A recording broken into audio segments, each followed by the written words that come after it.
Hi everyone. Very happy to be live with Louise Jensen, who's going to start us off with an introduction to yourself and your books. Hello, my name's Louise and I am very excited to be here. I've been really looking forward to this and here to talk about my latest psychological thriller, The Fall. But I have also written, I should know this, other books, 8 I think. So The Sister was my debut, and then I followed that up with The Gift. They're all standalones, and The Surrogate, The Date, All for You, The Stolen Sisters, and The Family, and then my crime books, and I also write contemporary fiction under the name Amelia Henley.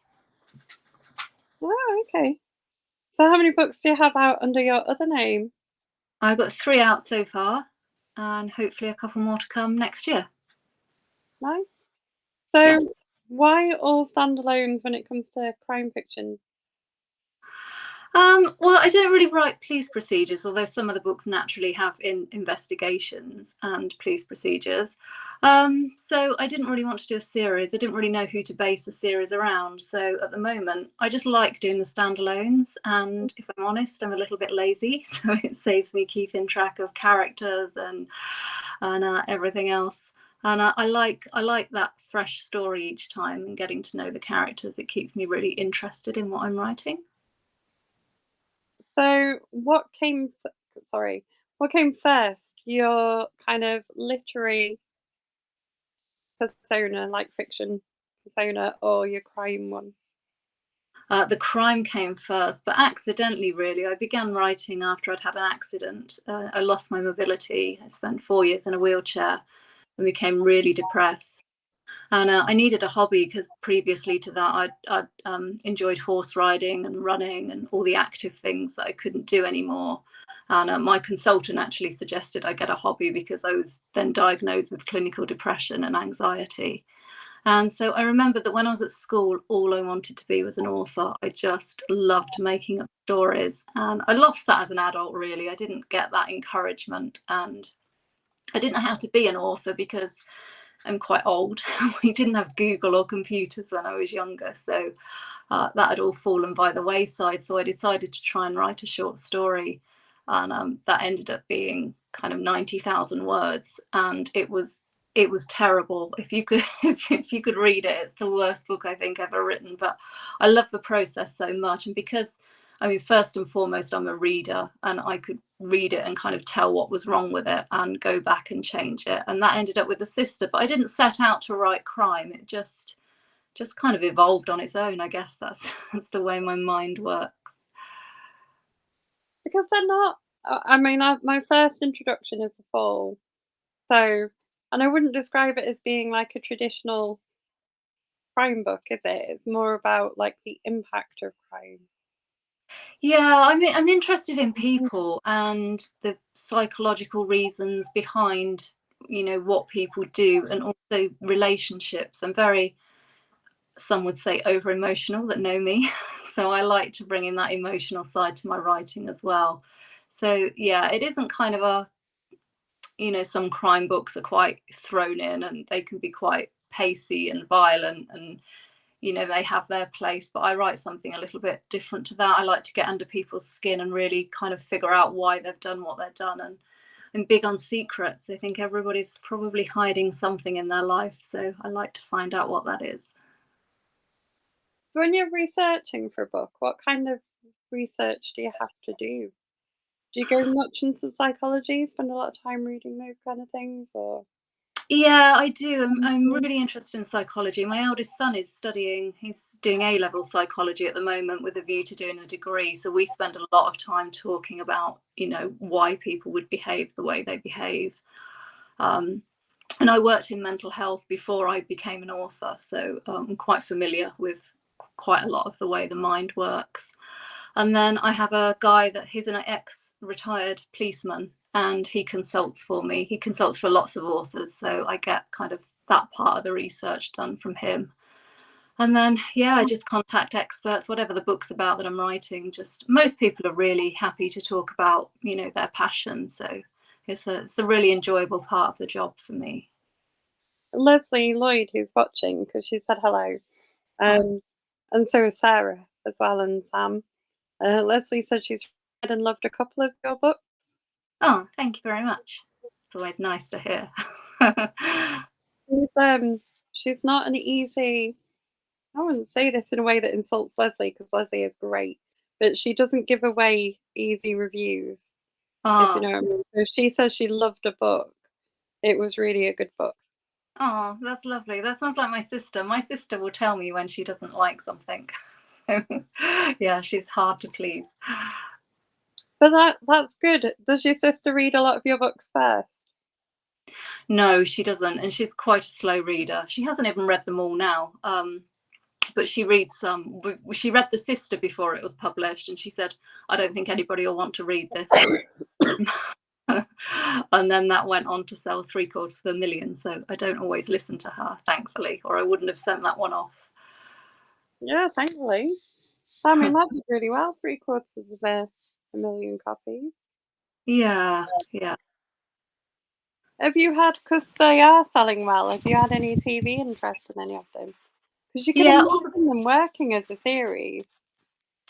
all the books have been optioned, and I've been at filming stage with a couple of them, and it's just fallen through last minute. It's really tough in TV. Stuff takes forever to happen, and then it's really precarious. So yeah, The Gift got to almost filming stage, and then Netflix bought out something with the same concept, so it was just ditched last minute.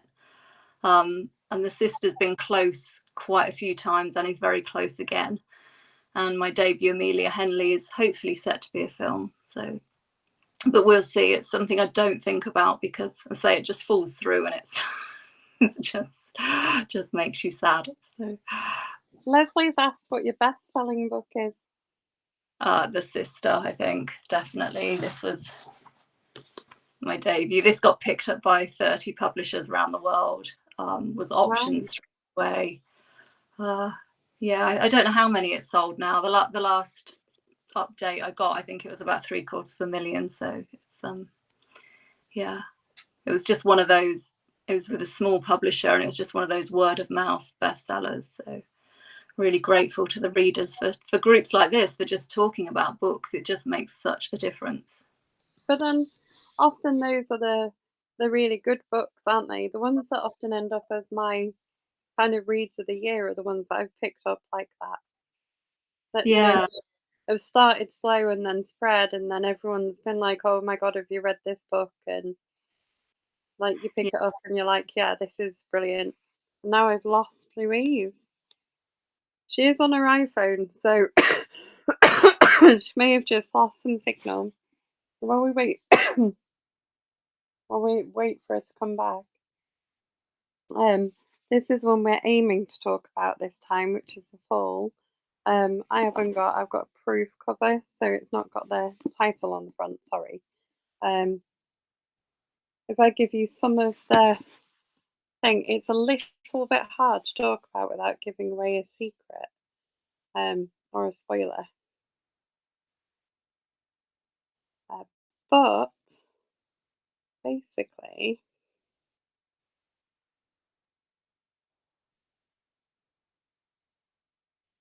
here we go. Louise is back. Oh my I could hear you and see you. I don't know where I went, but I was still here.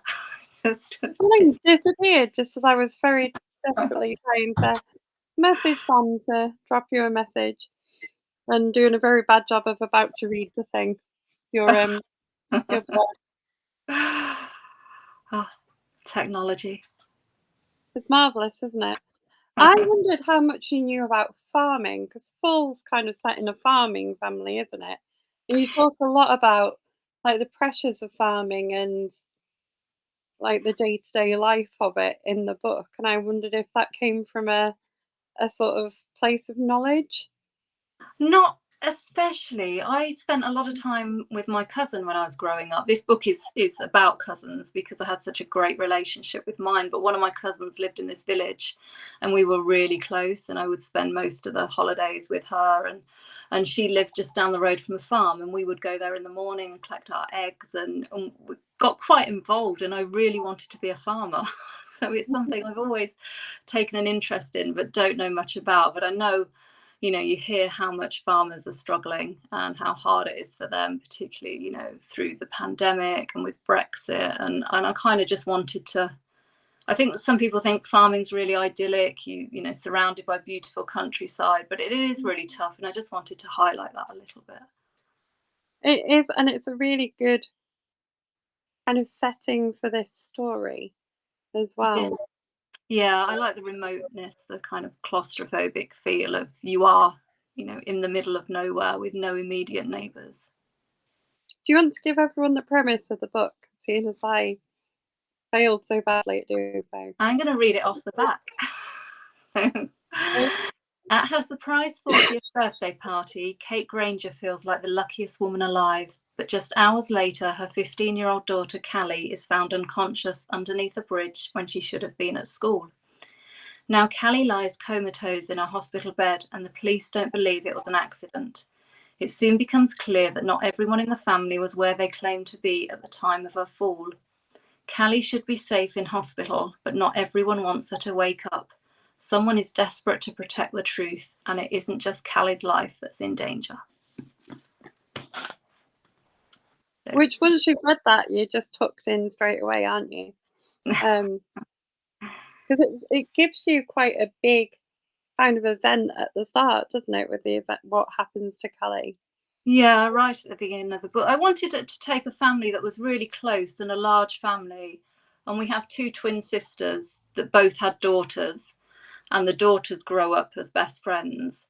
And I wanted something to come between the cousins, and then just to see how those sisters reacted, because they've always been, there for each other. But first and foremost, now they're mothers rather than sisters. So obviously they have to take their child's side, and then, who do the parents side with? Because the parents are kind of very, very close to both of them. And yeah, just to see the family dynamics when something happens.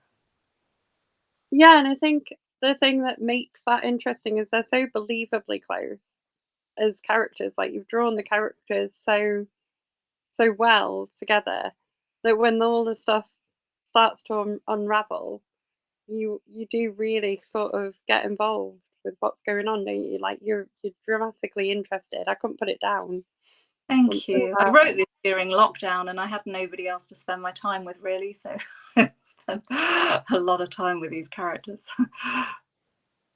I can imagine. Do you ever get annoyed with any of them as you're writing? Because you spend so long with them. Do any ever grate on you?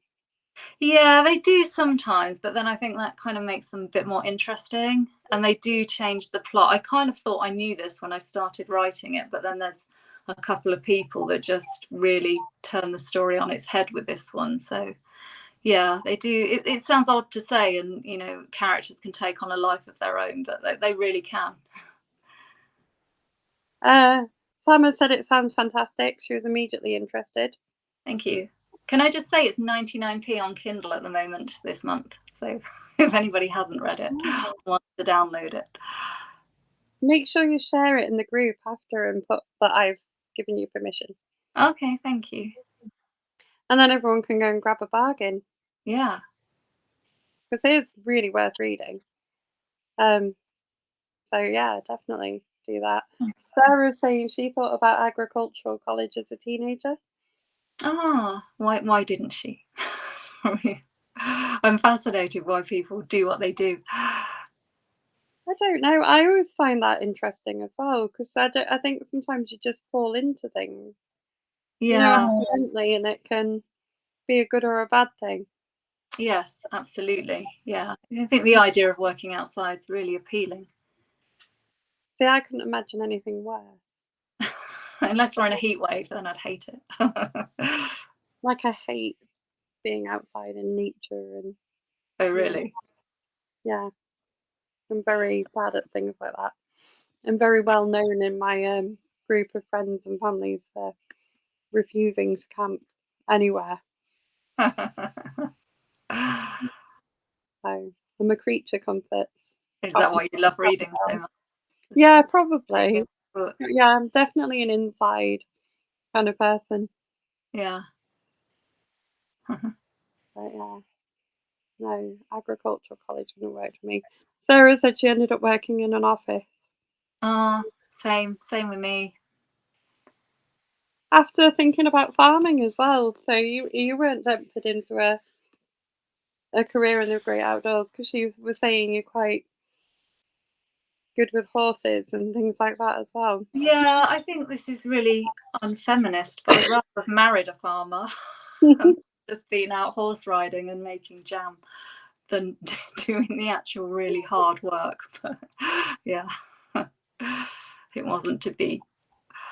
Laura Hamilton said she loves your books and the Amelia Henley ones too. Oh, thank you. What made you decide to write sort of in another genre as well then? Was it just that you sort of had stories to tell that didn't have the crimes in, or?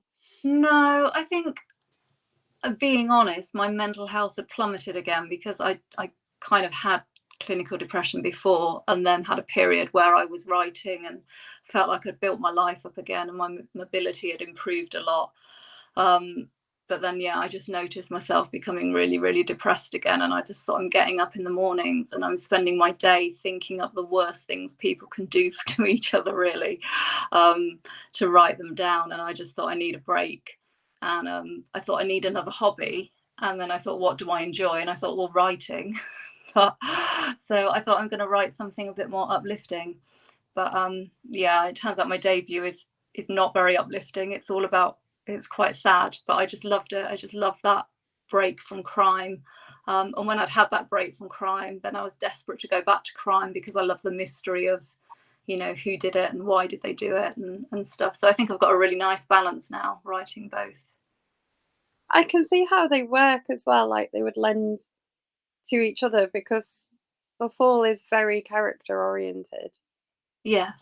So I feel Yeah. like you could write any genre if you can build such rich Yeah. And characters. the Amelia ones have a bit of mystery to them as well. So no crime, but a bit of mystery. Well, that's good. Would you write outside of crime altogether? You like no mystery? um, I'm talking to somebody soon about writing a sci-fi book. I don't know if that will come off, and I'm not entirely sure I want to do it yet, but yeah, there might be another genre coming soon. Oh, exciting. I love sci-fi. Do you? That's good. Mm. Is it a thing you read or why I'm why sci-fi? just because I've had this story in my head for about 3 years, and it's not going away. And it's not something I generally read, but my husband loves kind of sci-fi films, so we do watch them. And yeah, I've just had this story in my head, and I'm a bit ahead of schedule with my books at the moment because I finished next year's book, so I've got a little bit of time on my hands. So I thought, just for fun, really, just for me, and see where it goes. Well, that's quite a good way of doing things, I think. Laura says your Amelia books are thought-provoking and emotional, but not cheesy. Thank you. Romance. Natalie has asked, have you ever considered writing a historical thriller? I love historical thrillers. I think the amount of research that goes into them is it's really commendable. Um, I think I've read historical thrillers that are better than I could write them. So it's not something I'm thinking about at this time. I think it's something that you probably have to be really interested in as well. Like, Yeah, whatever sort of era of history you choose, you probably already have to have an interest in yeah, I think so. to be able to pull off a good, because there's so much research involved in those, There isn't is. there? It's And it's even the language. I looked at, a long time ago, I started writing a book set in a Victorian asylum. But it's even finding out about the language they used then and how they spoke and the words. And yeah, there is an awful lot to it. Leslie wants to know what's the next year's book about. The What can you tell us? The working title, and my publishers will change this, but it's called The Madley Murder House in my head. And it's about this big, creepy manor house where a family are murdered there. And so for 20 years, it's just derelict. Nobody wants to live there at all. And then this young couple move into the house and they start to get the sense they're not alone. And she thinks it's haunted. And he thinks that the people that did the crime initially have come back for a reason. So Ooh, that sounds amazing. yeah, I loved it. I loved it. It's got my favourite ever twist, I think, as well. So I'm excited for it to come out. I love a book with a little hint of supernatural, even if it's not I do. really Yeah. supernatural. Just a Yeah. hint of it is always good. I mean, if Yeah. it goes fully supernatural, I'm also with it, but I do like My a little publishers hint. wouldn't let me go too supernatural. I had to keep stripping it back because, yeah, let's just shove some ghosts in, and I love all that. But yeah, that's another genre again. But yeah, Well, it it's kind of is one of then. those ones where you can draw your own conclusions as to what's happening. Yeah, I think those sometimes are the best. Yes. Um, Laura said the 1980s is classed as historical now. Is it? I love the 80s actually. I always kind of think I should write in the system, my debut, they go back to school. We see the past chapters of when they're at primary school, and I think, oh, you know, I was at primary school in the 70s and I just love that whole era. I should really bring that into a book sort of fully one day. And the music and the fashion and yeah. I discovered the other day that Care Bears are 40, Oh, really? and that made me feel really old and then really depressed. That's shocking, yeah. I was like, I had a Care Bear, Yeah, me too. but I didn't need to know they were 40. No, that's really, yeah, because I don't feel that old, but I am. So Well, there you go. Spread the misery of that knowledge. Oh, you never had a Care Bear, Sarah? Never had a Care Bear. oh, Um, that's sad. It's not too late. No, that's how I discovered they were 40 because my husband bought me a little Oh, mini one. that's cute. Um, they had a big like 40th anniversary. Oh, that's really thoughtful. Uh, Leslie loves a bit of supernatural as well, so you've definitely drawn her into that. Well, that's good. Yeah, I'm looking forward to seeing. They should be sort of doing the cover soon and giving it a title. So that's always exciting for me, just to see what they do with it. The covers are great. How much? Because obviously, like I was going back to, you read us the blurb on the back of this, and it lures you in. It sounds so interesting. Do you write that bit, or does someone else? Someone will be. My editor tends to write something and sends it over, and then I rewrite it and send it back, and then she rewrites it and sends it over. So it's a real collaboration, really, till we get something that we're both happy with. And And has this one been optioned as well? no, because this is new. This is the only one that hasn't yet. Keep my fingers crossed. I think it will. I can. It feels like something you would watch on Netflix. It's like a short series I hope so. That would be nice. or something like that. Maybe not Netflix, but you know what I mean. Yeah, yeah, You could imagine watching it. that would be the dream. Have you got a particular area of the UK it's set in? Because obviously it's rural. Did you have like a place in mind? Because it's not really named, is it, where it is? Or No, it's just kind of in the UK. I don't tend to. Sometimes I set my books places. The family was set in Wales because it's an area I know very well, and I needed that. I say bleakness, but with a lot of love for Wales, I needed that landscape. But then some of them just aren't set in places because sometimes it's just not relevant, I think, to the book. So yeah, let do you readers find where they want to. do you find that a bit harder when you're marketing it? Because you can't sort of go to a location and be like, "This is where the book's at." I don't think so. I That don't think it matters. makes a lot of difference. I think the Stolen Sisters, I get that one.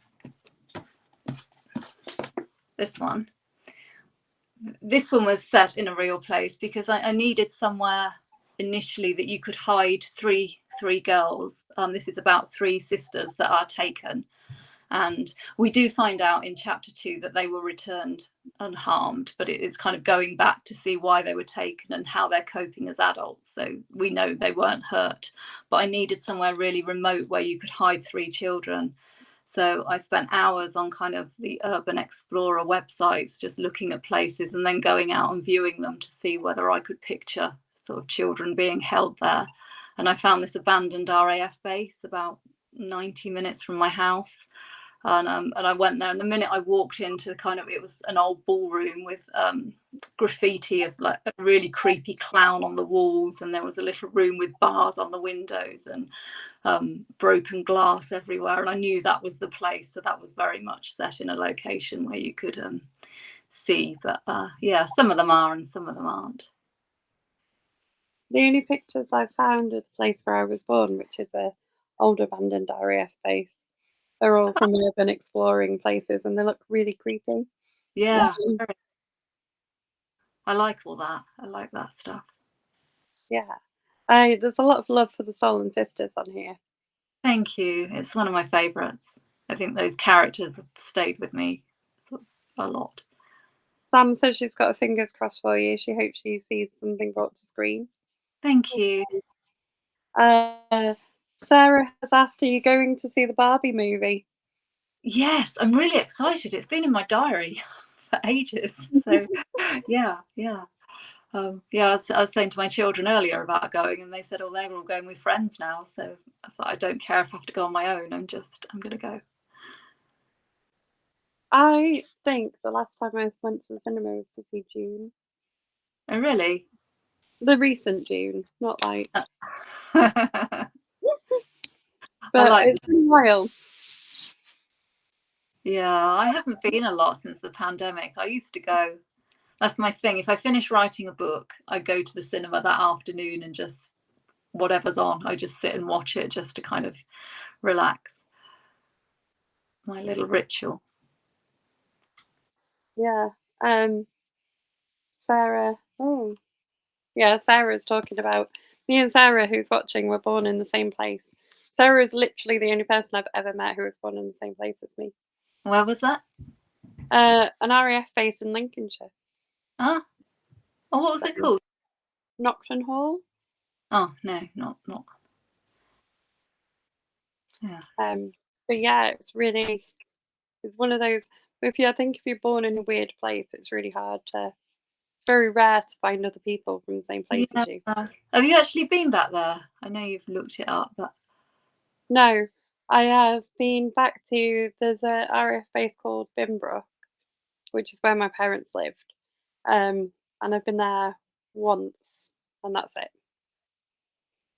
So no, I haven't spent a lot of time there. I googled it because I did something about waves with the children that I taught, and I googled it to find pictures. But yeah. well then, it's to make them give them a sort of sense of place or meaning to what we were talking about. But that backfired on me because I put my baby picture on it as well, and they asked me why I put a picture of a creepy doll on the thing. What age group is that? They are secondary, so they're like 15. Oh, okay. I was like, thanks, kid. Making me look brilliant.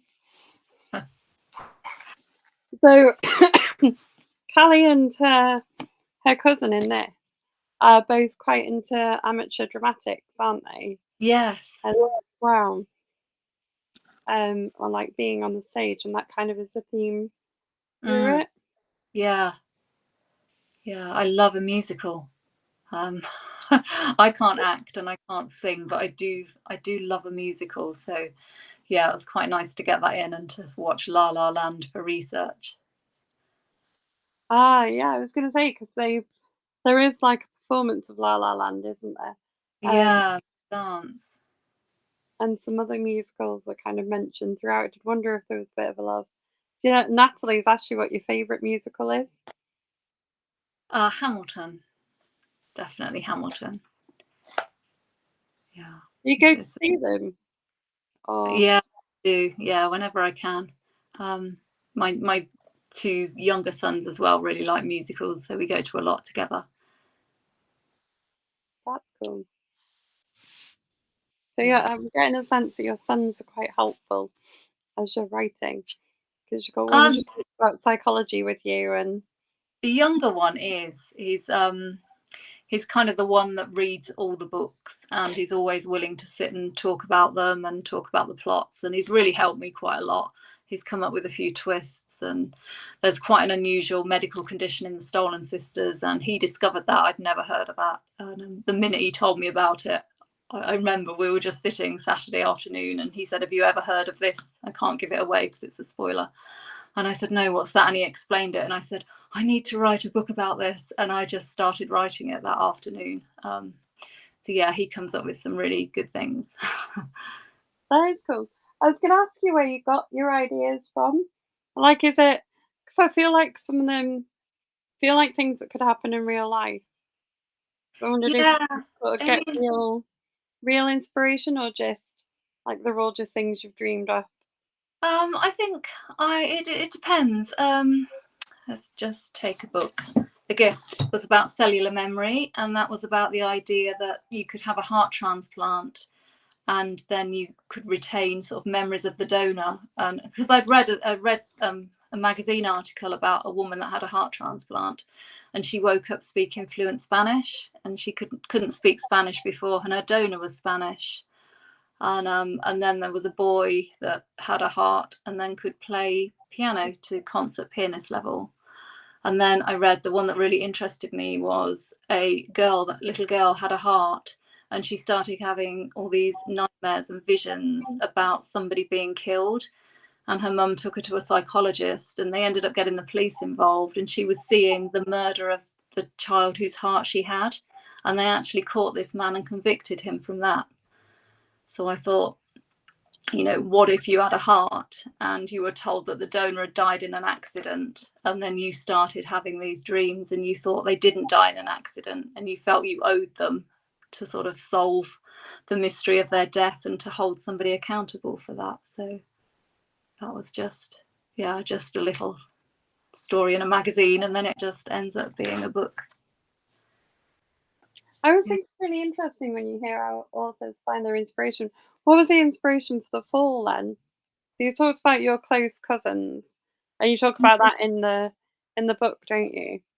But Yeah, I think The Fall was a bit different to all the other books, because with all the other books, I've kind of thought of this concept and really wanted to write about it. And The Fall, it was lockdown, and it was such a claustrophobic time, and you're kind of thrown together with these people all the time. So it was more of an atmosphere I wanted to create to start with, about people that lived together, that were together all the time.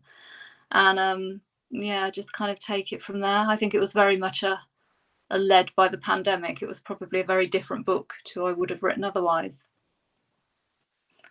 I guess, yeah, and you don't because we're out of the pandemic now, aren't we? But I guess Yeah, because of the process of editing and things like that, we're still getting yeah, publishing books. is so slow.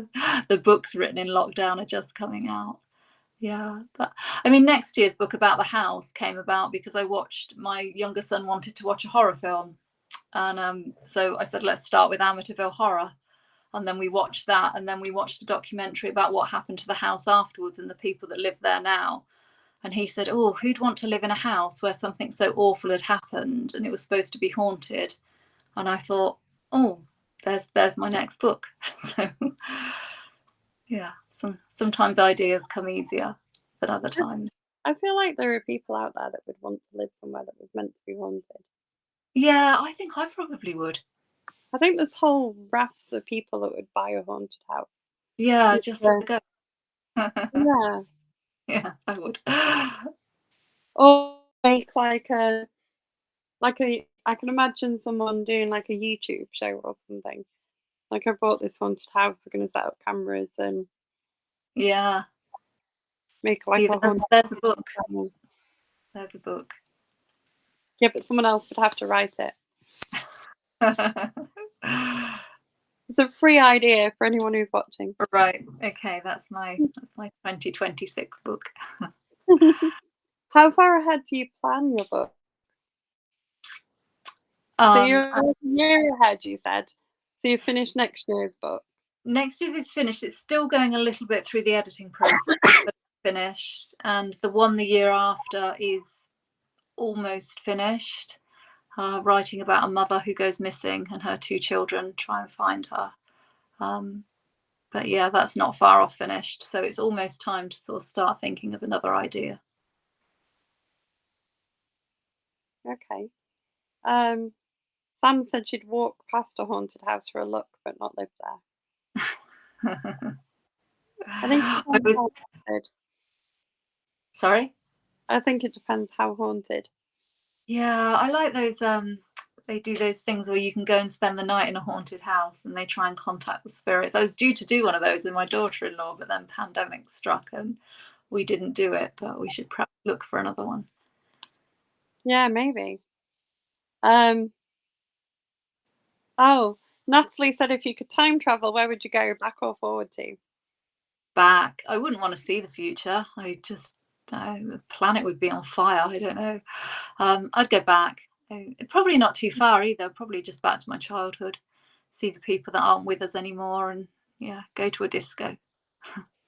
If I could go back but only stay for a short amount of time, I'd go back to like the Viking era or somewhere like Would you? that. Yeah, somewhere really interesting. But only if I only stayed for a little bit and then could go back. And you were safe. Yeah, Yeah. yeah. You know, like a couple of hours. Just have a Yeah. few hours with Vikings and then come home. Yeah, that would be fascinating. And there's me at a disco dancing to ABBA. Yeah. Or you could, well, I mean, maybe that's where you could travel to. You could travel back in time and actually dance with ABBA. Oh, okay. Yeah, that's a really good point. Yeah. That'd be cool. Yeah, that would be. Yeah, I'd love to have seen them live. So There's a love of ABBA in the and just great disco in general in the fall, isn't there? There's quite a bit of yeah, like yeah. references to music. I don't Gloria know what an Gaynor, ABBA, Maroon 5. There's all yeah, bit of Gloria Gaynor and an ABBA vibe yeah. in the Yeah, book. I do tend to have a lot of music in the books, and then I do a playlist. So when I edit them, I'm listening to kind of the soundtracks the characters are listening to. Is that a thing you would share with people who read it, or? Yeah, I did for my last Amelia Henley one is a book. I know this is a crime club, but this was a book about a family. They're all jazz musicians, and there's so much jazz music in this. I did do a Spotify playlist and then link it so people that are reading the book could listen along to the songs. So That's nice. Do you get feedback about it when you've done it?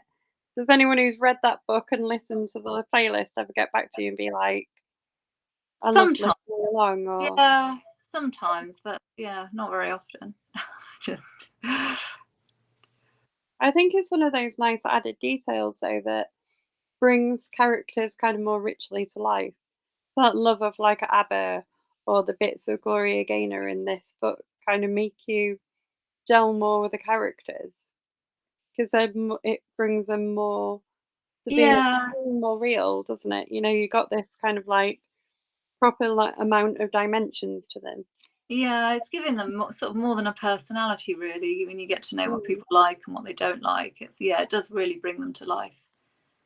And I think with the kind of book that you're writing with the fall, you kind of do need to have that relationship with characters for it Yeah, to have the impact that you're yeah, obviously wanting it to have. yeah. I think when you're writing something psychological, you do need that kind of connection, and you need to know them really well. Is that a bit, does it make you worry before it comes out whether you've managed to pull that off or? Um, Yeah, some books more than others. With my debut, I was just hiding under the covers, crying when I just couldn't believe people would ever read it, and it didn't feel like, I still don't really feel like a proper writer, but because I'd never done any courses and I hadn't stayed on at school, and yeah, the thought of people reading it and not liking the characters, because they'd really become my best friends over that process. I was in and out of hospital. I wasn't well at all, mentally or physically, and they just became everything to me. And the thought that people might not like them was heartbreaking. And I can remember when it was released in America, and my editor sent me a photo. There was a big table display in Barnes and Noble, and she sent me this photo, and I immediately said, Grace doesn't like crowds, she won't like it there. And just thought, oh no, she's a character. But we every year we had a little birthday cake when it was her birthday in the house, and my son brought a friend home from school one day, and I brought the cake out, and he said, oh, is it somebody's birthday? And I was like, yes, it's Grace's birthday. And he's looking around going, who's Grace? And my son was going, she isn't real. And I thought, I don't know what he thought of me, but yeah, I am aware of what people think of them, and it does bother me sometimes if people don't like them. But we all like different things. So. You've obviously done it well enough that you've sold a lot of copies of that book. So for a debut book, like it's gone really well. Yes. Have you got a bit more confident as you've gone? Because obviously they are doing well. You've got people on here that are saying that they love your books. Laura and Leslie have got really good taste in books, and they're saying that they love reading your books. That's nice. I don't think so. I think the first one was just for fun. The second one, I was under so much pressure. It was not an enjoyable process. And then I never really felt like a writer. And then I read somewhere on Twitter that somebody was saying, oh, when you've had 10 books out, you're a real writer.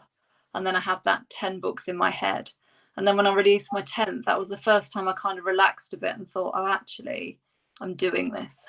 So, which was a nice feeling, because you hear about some writers that have these notebooks full of ideas, and I'm not like that. I don't get an idea until I finish writing one book. So I always have that low level anxiety that I'm never going to have another idea again. So I've got it at the moment because I'm coming to the end of a book. I'm just like, oh, and my career's over now. I have no more ideas, and that's it. But hopefully something will come. Something will definitely come. Natalie's saying she still worries about the girls from the Stolen Sisters. Oh, For her. that's nice. Yeah, I still think of them very fondly. True sign of like a really good book if people are still thinking about it. Yes. Well, so yes. Yes, my book is very good. No, that's very nice. But I think it's a good sign when so many people on here are commenting about how much they've loved them. That is like a sign that they're good books. Thank you. It's a bit weird, because you spend your time in a room on your own, and you kind of forget in a way that people are going to read them. So tonight, and you're kind of thinking, oh, actually, other people are reading what I've written. It's a nice feeling. It's strange, but it's nice. Do you have like other book launch things going on for the fall? Have you got other things planned? This is kind of the tail end of things, because it came out in April. So I've been doing stuff. I can't think what I've done. Yeah, I've been doing a few events, and it's the first time I've done events since COVID. So it's been quite nice to be out there again. Yeah, I can imagine. So do you normally have like a book launch event for your books, or? I used to do physical launches in my local bookshop, but since COVID, I've been doing online launches, and I've really preferred them because everybody can come. It's just nice to interact with people that aren't local, that wouldn't be able to get there otherwise, and always give away lots of prizes. And it's just a really nice event for me to do that. Yeah, I think that's a good way of doing them. There's so many, like I've been to some online launches of things, and they're always really nice. Yeah. So one of my favourite questions recently is, what have you read this year that you've really enjoyed? What have I read this year? I'm currently reading. Well, I'm just about to give up on a book, actually. I read a lot of nonfiction, and I'm reading the search for J.D. Salinger, who wrote Catcher in the Rye at the moment. I don't know if you know anything about him, but he wrote Catcher in the Rye and another couple of books that were huge and studied at school, and then he suddenly gave this $75,000 advance back to his publisher and said, I don't want to write anymore, and became completely reclusive, but never announced why he was giving up writing. So this is the story of the journalist that's kind of determined to get to the bottom of why he didn't want to write anymore. So I'm reading that. It's not engrossed me as much as I thought it might, but it's one of those things. Do you stick with a book, or do you just ditch it if you're not enjoying it? I don't know, but I'd like to find out the answer, so I'll carry on with that. So I'm reading that. I've read Dave Grohl's biography this year. What else have I read? I can't remember what it's called. It's by Beth Clift. Is it The Art of Being Human? I'm not very good with titles. I'm not sure what else I've read. I'll keep thinking as we're talking. Fair enough. I'm really interested in the J.D. Salinger book. Yeah, I found it in a little antique shop last weekend. A little antique bookshop. So I hadn't heard of it before. So No, I'd never heard of that. I absolutely adore Catcher in the Rye. It's one of my yeah, favourite me books too, of me all time. too. And I And find authors fascinating the way they work, but also to walk away from, as well, at that time, I mean, it's a big advance now, but then it was just such a massive amount of money, just like what happened to suddenly just give that back and not want to do it. I mean, this, do you know why? Do you know? no, I don't know Save why. me reading the book. I'm one of those really bad people I've read Catcher in the Rye like a lot of times, and until recently I hadn't read any of his other books. Okay, I think is there two more? There's I think there's more than two more. Is I've there? read at least two others this year, and I think Hmm. there's still one I've maybe not read. Oh, okay, I haven't read them all There then. might be four, but I'm not sure. I've read three of them, Yeah, but yeah. yeah, yeah. And then my next read after this, I've just bought Michael J. Fox. I like a lot of biographies. I like to kind of read about people, and I also feel it feels like pleasure reading then, whereas sometimes it can feel like a bit work because I get sent proofs, and if I'm reading something, it's usually with that critical eye nowadays. So I find nonfiction is just purely for me. It's a nice way to relax. I think non-fictions can be really interesting Yeah. as well. Natalie wants to know if there's one book or book series you read over and over. Um, Famous Five, even though I'm an adult. I really like them. Yeah, I still read Enid Blyton. It's that childhood easy read thing. Um, Catcher in the Rye and Wuthering Heights are the two books I've read most. Really, they're both amazing books. They're probably two of my favourite books of all time. Yeah, yeah, yeah. Oh, Fairy Tale, Stephen King. Sorry, that's the other one I've read this year. That took me quite a while. It's quite a hefty book, and I am It quite really is, a isn't it? It's like a massive tome, and it yeah. doesn't go where you were thinking it would go. No, no. I guess he doesn't. He doesn't maybe have an editor anymore. Maybe he just, this is what I want to release, and that's it. Hmm, interesting.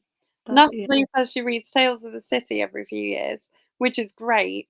I've got a signed copy of one of the Tales of the City books. Have you? Oh, And The Song of Ice and Fire and Lord of the Rings. oh, I love Lord of the Rings. I hate Lord of the Rings. I'm really sorry, everybody.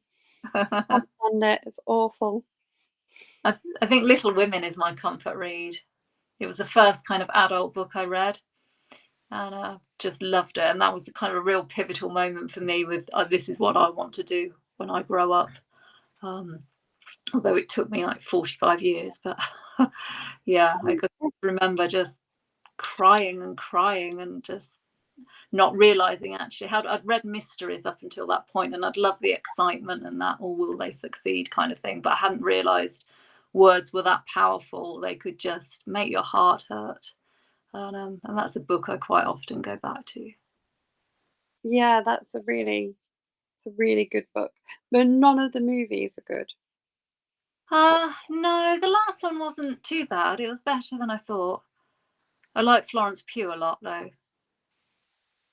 Um, Leslie said it's a shame fiction reading's been spoilt for you because it feels like work. Yeah, I don't think it's been spoiled completely, but it can feel a bit. I feel this is terrible, but I can read a book sometimes and think this isn't very good. Why is this so popular? Or I can read a book and just think this is so good. I will never be able to write anything remotely as good as this. I might as well give up. Um, or you can read something and think, oh, I wish I thought of this idea. Or yeah, there's a lot of thinking doing when I read now. So, but I do read in different genres. So I like contemporary fiction a lot. Does that help? Maybe if you're going to go into fiction, are you a bit less critical if it's a genre that you don't write in? Yeah, definitely, because I can just lose myself in the story and not think about, because there's been times where I've been writing a thriller and then I've read something with a really similar premise and thought I'm going to have to change what I'm writing, and and I don't get that if I read in other genres. And Natalie wants to know if I'd met Amistad Maupin. I did. Came to Waterstones Leeds quite a few years ago now. Really? And did a book event. Yeah. Huh. It was really good, actually. It was really interesting. Ah, that's good. I like a book event. I love a book event. They're like they're so good to go to, aren't they? Yeah, I thought to Harrogate this year and yeah. Yeah. I think there's a lot of people in the group going to Harrogate this year. Is there? Oh, come and say hello to me on Friday, because I get really shy. Do you? Yeah, I'm super socially awkward, so I'll be standing in the corner. See, I'm selectively social, I would say. I don't like to be super sociable, but I can pretend to be for a while. Yeah, Then I need to go away and read somewhere quiet for a bit. Or I'm okay. yeah. I think you've got a bunch of introverted writers and readers, and you stick them all in one venue. But there's alcohol, that'll loosen the. Yeah, it does, and it's such a friendly event, isn't it? I was so scared the first time I went, but everybody was so nice. That I know there are people here who are watching who are going to be there. So Sarah, who's been asking questions, she's going. Sam is going. So there'll definitely be people who are watching tonight who will. Lovely to meet. Yeah. I've been asked where I'm interviewing authors in Huddersfield tomorrow night. Are you? Who are you interviewing? Mike Craven and John Sutherland. What genres do they write? So Mike Craven's M.W. Craven, he writes. Oh, yes. The Parent Billy series, and Yeah, and John Sutherland's also crime. Yeah, that'll be interesting. It will. I have yet to write any questions for. Have you? Nothing like a bit of last minute planning. Leslie said the great thing is everyone has books in common, which is true. Yes, I think that love of reading just brings everybody together, doesn't it? And I think crime authors and readers are generally very friendly. They are. They're so nice. It's not surprising, but before I met any crime writers and before I wrote it, I kind of wondered what sort of people they were. Oh, the sort of things they write about. But yeah, everybody's so lovely. Do you have a favourite kind of book event to go to then? So, with the exception of Harrogate, do you have I was going to say favourite places Harrogate. to go? I used to they've stopped it now. They've stopped it since the pandemic. But Althorpe House, where Princess Diana grew up, is near where I grew up. and they had a lovely literary festival every year for years and years and years, and stopped it at the pandemic, and they haven't restarted it again. But I hope they do, but because that's always just really nice to go to, a nice little gin bar, and yeah, they have a really diverse set of authors as well. It's always really interesting. Yeah, I'm a fan of Bradford Literature Festival for that reason. Mm, It's like really diverse, really interesting, really reasonably priced. yeah, and I always Um, end up buying stuff I wouldn't normally buy, which is yeah, and nice. I think you go to see things because the panels are quite reasonably priced. When you're booking like your day, you'll be like, oh, I'll just go to see that because it's like, a few pounds to go to this other Yeah. panel. It sounds interesting and it Mm. pushes you out your comfort zone a bit. Yes. Yeah. Sam says she's going to try and find you. Oh, I'll be in the bar. I'll be in the outdoor bar all day. I would imagine that'll be where Sam will be as well. Quite a bit of it. I'm going to get there Friday, but I'm coming after work because I'm sad and have to go to work. Oh, yeah. Well, I hope you have a lovely time. Yeah, I think it'll be good. It's going to be exciting. Yes. So we've got about 4 minutes left. Okay. Before we ask you to do a summary, Leslie said, are you on any panels at Harrogate? No, I'm not. No, no. I've only just decided to go. So my publisher, I think, is doing something in one of the tents. So I don't know whether they're going to have copies of The Fall there to give away. I need to speak to them. But other than that, no, just going for fun. Oh, okay. That's good. I think that's probably a bit less pressured though Yes. than being because the panels always look really scary at Harrogate because there's like such a big crowd of people. Yeah. So before you go off, remind people what they're going to go and buy if they've been watching and are intrigued as we are by The Fall. The Fall, 99p on Kindle right now. Oh, 99p on all the digital platforms, and it's still in the supermarkets. If you've got a club card, I think it's still £3.50, but I wouldn't swear to that, but I think so. And she promised not to tell, and they made sure she couldn't. Yeah, it's such a good book. Thank you. Definitely worth going to see. And buy a copy, especially 99p on Kindle.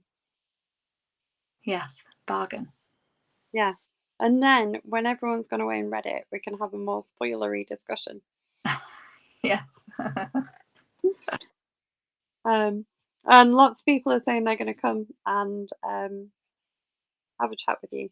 Oh, that's nice. Well, I'll have my crutches with me, so I'll be quite easy to spot. So, yeah, come say hello. I'm normally easy to spot because I normally have things with dinosaurs on. Do you? Yeah, I have a penchant for clothing with dinosaurs on. So I love dinosaurs. exactly, who doesn't? Do you have a favourite dinosaur? A Diplodocus. Have I said that right? I probably haven't said that right. Good choice. Yeah. Yeah. I have a favourite dinosaur that's fictional. It's a Jurassic Park Velociraptor, Oh, really? which is not what they look like in real life. Because I have a friend who will tell me that every time I say that that's my favourite, they're like, "That's not what they're like in real life," and I'm like, "I don't care." My next year's book, the house one, the little boy in there is completely obsessed with dinosaurs because I love dinosaurs. And yeah, he will just watch dinosaur programs. He has this little toy he carries around all the time, and it's always pretending to be one. So It's a sound plan. yeah. But yeah, thank you so much for joining us Thank you tonight. for asking me. I've really enjoyed it. Thank you. Don't forget to put the 99p offer in the group. Yes, I will do. Thank you. Thanks so much. Okay. And see you all at Harrogate, I hope. You'll see quite a few of